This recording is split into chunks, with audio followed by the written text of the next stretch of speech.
Well, I think it's interesting when you look at the TXShare process, when we were scoring the actual contracts and we were vetting the vendors, that city governments were involved in the scoring process. They actually served on the committees to award the contracts and to mark the points, the scores. And I think that that's the key thing, is that cities have been involved from the ground floor here at the North Central Texas Council of Governments and the TXShare program. And we feel it's important that we bring the partnership between TXShare and Civic Marketplace, that we bring it to you as a government agency. I think the biggest barriers to adopting AI are maybe discomfort. We're not sure what the new horizon means for us. And I think that the barriers to entry will be people that don't know exactly what might be included in AI. And I think that our job is to make them comfortable by providing contracts of vetted companies, small software companies, large software companies that have been doing this for a long time, and it's been in development for the last 5 years. Yeah, I think that from a standpoint of procurement, a lot of people are hesitant to award contracts to things that they're not quite sure of.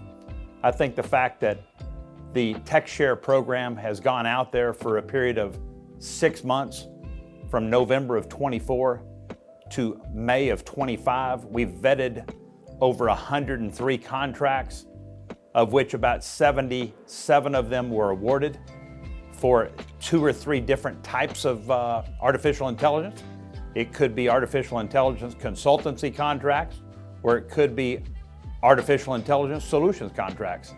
So wherever you are as a city or a county or a government agency, this is what we begin to provide for you as a TXShare partner. And we're looking forward to helping you, walking you through the process. I think that any city or county that wants to develop a 5-year strategic plan for the implementation of artificial intelligence into their government, those are things that would be much larger in scale, and then things as simple as, your chat bot when you're talking to the city about a public works matter, or reporting the outage of a utility light pole, or reporting a pothole in the middle of a road during the day. These things are going to be done with artificial intelligence in the future. That's going to mitigate having a person there at the desk with a telephone answering all the phone calls, because people are going to be on their apps. They're going to be reporting this stuff live as they drive through your city or your county. So I think it was very important for us to look at the ability to streamline the process, to create a situation where we could bring as much possible value to our members of TXShare and our members of the North Central Texas Council of Governments. When you think about purchasing and procurement, it's not a Republican or a Democrat issue. It is an issue for governments that is required by law. When you look at CFR 200 and you look at local purchasing laws in the state of Texas or your individual state, I think it's important to understand that you can piggyback on the North Central Texas Council of Governments as an ILA agreement, as a contract with TXShare. And I think that you'll find that the rates are already pre-negotiated. The companies have already been scored and vetted by many city managers and procurement officers within our region, so they know what you were looking for before they awarded the contracts.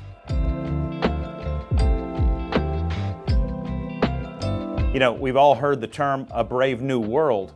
I think that when you're in city and county government and you're talking about things that are out there on the edge, like artificial intelligence, I think it makes a lot of people uncomfortable. I know that I've worked with my purchasing staff in the city and the county in the past, and if it didn't have some type of a cooperative agreement or some type of an interlocal agreement or some type of connection to the city, it was very difficult to get in. We tried here at TXShare to remove the barriers so that cities and counties can have access to state-of-the-art equipment, state-of-the-art software, state-of-the-art technology. So we're trying to assist. I think it's important for all of us. We're always concerned in our taxpayers' funding, our taxpayer dollar, and any efficiencies that we can provide and assist local government in getting what they need for their constituents. We're here to serve.